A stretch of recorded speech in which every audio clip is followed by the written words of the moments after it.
Jets, Arizona, Aaron Rodgers or Kyler Murray? Kyler. Rodgers. Okay, there we go. We kind of talked about this earlier. Pittsburgh at Washington. Is this a good game for fantasy? Is this a medium game for fantasy? Is this a bad game? Pittsburgh at Washington. Say medium. I mean, it's good defenses, but I think it's still going to be a good game. I mean, we've got Najee, we've got Pickens, we've got Jaden Daniels, we've got Terry McLaurin, and hopefully we've got Brian Robinson Jr. It's 5 guys I think that we're starting. That's pretty good. Yeah, and Heath is much higher on Najee Harris than Dave and Jamey, so looking forward to that discussion. Buffalo at Indianapolis. Josh Downs, Khalil Shakir, or Amari Cooper? Downs. And then how about the Bills guys? We have not ranked Cooper. He was limited in practice, so we'll see if he's able to return. Keon Coleman, as you said before, did not practice. So Shakir has gotten 7+ targets in 3 straight games. And I believe it is 8 receivers have had at least 7 targets or more against the Colts this season. And 6 of them have been like 13 PPR points or more, something like that. So if he keeps up that target share, he should have an opportunity for another quality outing. The Colts have allowed 78 yards or a touchdown to 14 wide receivers in 9 games. They're almost the new Commanders now. They really stink. So I am hoping Cooper gets out there, but yeah, this could be a good game for the passing game for the Bills. Denver at Kansas City, DeAndre Hopkins or Cortland Sutton? Sutton. Hopkins. They're both number 3s, though. Minnesota's at Jacksonville. Is this about as excited as you'll get for Sam Darnold? I mean, he's been good in all but 2 games, right? Mm-hmm. One of them was not in America, so we throw that out. Yeah, of course. Yeah, it's reason to be excited for him. You should like Sam Darnold. It leads the NFL in explosives per drop back. Yeah. Like he's, yeah. I don't know. I don't know why you're taking shots at Sam Darnold. No, I'm saying this is as good as it gets. I mean, he's QB8 on the season. I think we have him ranked about QB8. Like that's what he is. He's how a top quarterback. How many years from now until we're talking about Daniel Jones like we're talking about Sam Darnold? He just doesn't process the field on a different team with finally good head coach and playmakers. That's not the head coach's fault. He was a top 8 quarterback last week. He might be a top 8 quarterback this week. It might be happening right now. Giants are turning things around. No, but with Darnold, in case you didn't know, he leads the NFL in explosive play per dropback. But also the Jaguars, the only team that gives up more big plays than the Jaguars is the Ravens. And the Jaguars have given up 24 or more fantasy points to 6 of the last 7 quarterbacks they have faced. Detroit at Houston. Daniel Jones and Coach Slowick in, let's see, what city? Cleveland. Seattle. Oh, wow. New Orleans. Oh, yeah, that could work. Minnesota at Jacksonville. I mean, sorry, Detroit at Houston. Starter said Jared Goff. Sorry, Seahawks. I wouldn't do that too. Start. Sit. Kyler Murray or Jared Goff? Goff. Kyler. All right. Not a lot of consensus today. Tennessee at the Chargers. Do you like a wide receiver in this game?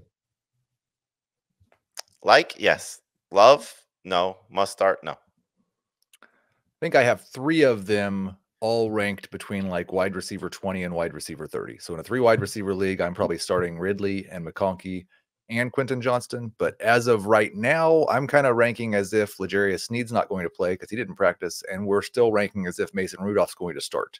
So if we get Will Levis and L'Jarius Sneed both back, that would hurt pretty much everybody.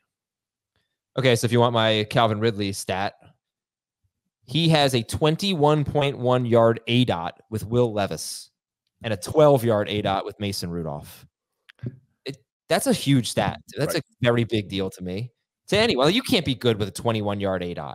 It's ridiculous. And by the way, I did watch the tape, and he did get shadowed by Christian Gonzalez, and he played pretty well against Christian Gonzalez. I gotta say, there were a couple plays that were left on the field, like could have been a big game for Calvin Ridley against the Patriots. He's actually playing pretty well right now with Rudolph. It's going down, you can feel it in the crowd, type of thing you want to be around. Yeah. Me and my crew come through, y'all better get. And the ball is caught!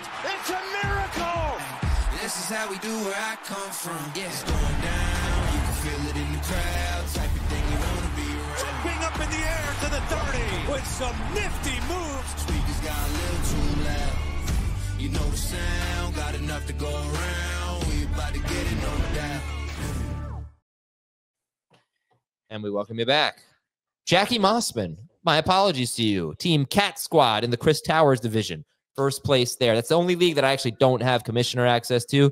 I was like, hey, you guys want me to be co-commissioner and help you out? Everybody's like, yeah. Chris was like, no, get away. I can do this by myself. But Jackie, you're rocking it. Keep it up. Represent the Chris Towers division. I think I'm about to fall to second place. I'm playing the second place team this week, and they have more points than me. They have a better team than me. It's going to be ugly. Do they have Jamar Chase or Joe Burrow? Or no, but who did I start? I started Zay Flowers. No, it was Zay Flowers. I started somebody. Didn't do well. Gesicki? No, I don't know who it was. Yeah, check. Who could you have said? Maybe it was nobody. Maybe it's just the team is better. Okay. That makes more sense if it wasn't Zay Flowers. Time for one question for each game. So the first game we're going to preview is Panthers Giants. So we'll talk about, Daniel Jones and all those guys, but we've kind of spoken about them throughout the week, the running backs and Daniel Jones. What about Xavier Legette? The question for this game is, do you like Xavier Legette, Dave Richard? I don't mind him as a flex. We know that he's got a penchant for scoring. I wish he'd have a little bit more volume, but he's got upside. I don't mind him. Xavier Legette, out of 91 receivers with 25 or more targets, is 77th in yards per target. I think he has one game with more than 45 yards or something like that. So you got to understand what you're getting. You're getting a 6 or 7 target guy. He's got 13 targets in the 2 games with Bryce Young. You're getting probably 4 to 5 catches. He's got 4 catches each of the 2 games, but he scored a touchdown each of the 2 games. So you don't want to chase touchdowns, but it's a good matchup. It's an opportunity for him to continue to establish himself as the number 1 receiver there, because with Adam Thielen still out and obviously no Deontay Johnson anymore, he's the guy who's going to get the most attention. Whether he gets it or not, again, process results. He's a number 3 receiver, so I'll say the same thing I said on Tuesday with the waiver wire stuff. It's a Spider-Man meme with him and Quentin Johnston. It's just a matter of who do you think has more upside. And so I think Johnson has more upside. I'd play him over Legette this week, but that's the type of guys these are going to be. They're not going to be 10 targets, get a lot of, chances to make plays down the field. That's happened to Legette once. It was the first start, I believe, for Andy Dalton when he had the 10 targets. And so you'd love to see that again, but just don't expect it. Right. All right. Next up, San Francisco's at a lot. That's a point in his favor. 93% route rate last week. San Francisco at Tampa Bay. Would you start a Tampa Bay running back or Jawan Jennings? White, Jennings, Irving. I think in full PPR, that's smart. I might roll with Jennings in non-PPR over the running backs. Philadelphia's at Dallas. Starter sit Rico Dowdle. I would try and sit. Sit him if you can. And point to the running back rankings. Look at all those names on there. It's unbelievable how running backs have turned out this year. And so Dowdle will get his opportunities. He'll get some catches, but I don't see him having anywhere near the game that he had last week. And Philadelphia's defense, just no matter where you look, they've gotten so much better since the bye. Rachaad White or Rico Dowdle? Dowdle. I have Dowdle 1 spot ahead of White. Agree can't make the argument White better in PPR anymore with what Dowdle's done in the passing game. Sure. Agree or disagree in for this comment here in the chat. Adam is the cool friend in horror movies that goes down first. For sure.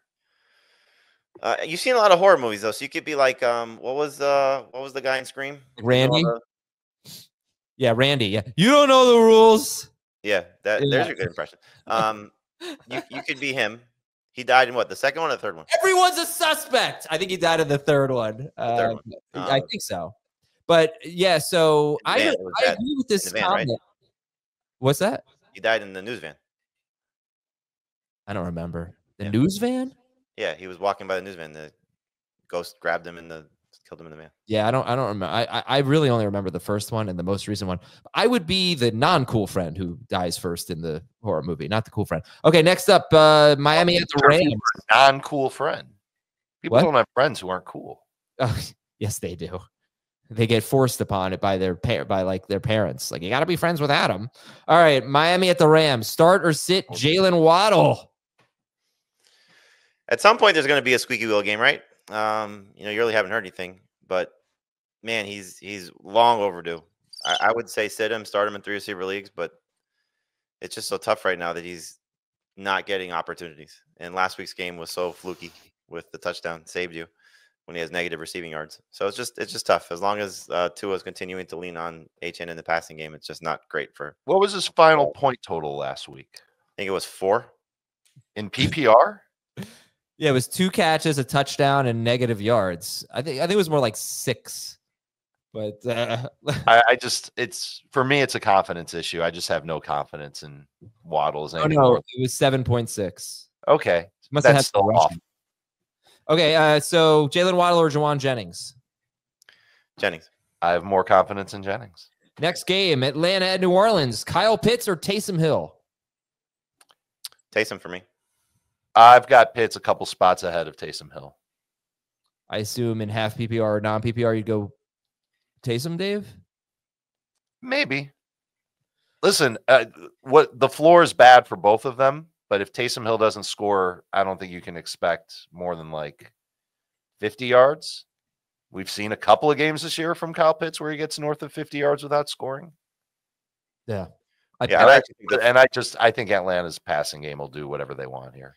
I would actually take the floor for Taysom because I think you're getting guaranteed touches in some capacity. Like Pitts could have 3 targets in this game. Yeah. By the way, who's Atlanta's leading receiver for the season? Yeah, Mooney. Correct. About Correct. That is. Oh, wait a minute. He leads them in yards. It's London who leads them in catches and targets. Yeah, but who cares about that? If I say leading receiver, it's yards, baby. Okay. Who leads them receiving touchdowns? London. Yeah. Okay. New England at Chicago. Ramondre Stevenson or DJ Moore? Who's a better flex? Stevenson. I agree. DJ Moore or Jalen Waddle? Moore. Okay. Well, that is one question for each game.